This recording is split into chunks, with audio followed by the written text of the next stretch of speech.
Hello, students. If you choose to make a flyer for your action project, you will click on the spark.adobe.com link on the Google Slides that your teacher provides you, and then you will end up in this page. Once you are here, this website, you will click on sign in.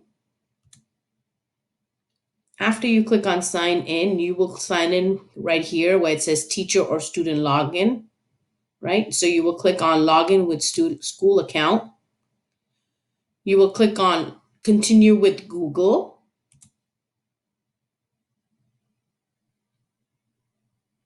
Once you are here in the search, you will type flyer. It will give you all different types of templates that you can use. So for example, I'm going to pick one. So I'm going to pick this one. And it's going to ask you, you want to upgrade to edit this template? No, we do not want to upgrade. So we are not going to use that one. We are going to pick one that is free. So this one, for example, is free because it's not asking for an upgrade. So you're going to click on edit the template.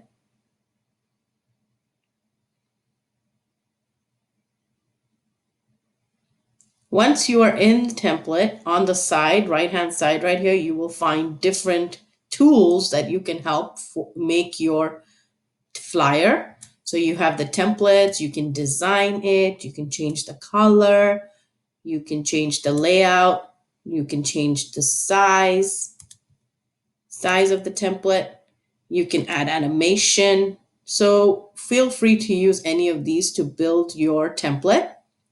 Once you are done with the template and you are ready to share it with your teacher or turn it in, you are going to click on the share button. You're going to go to publish. You're going to go to Google Classroom.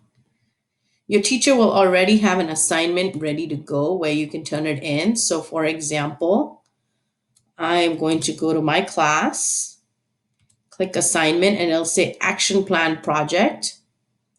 Go. And then you will click attach. If you want to make sure that your assignment is in Google Classroom, you will click view assignment. And you will see the assignment on the right-hand side where it says your work. Make sure you click on the turn in button. This way your teacher will receive your work. If you have any questions, please email your teacher. Thank you.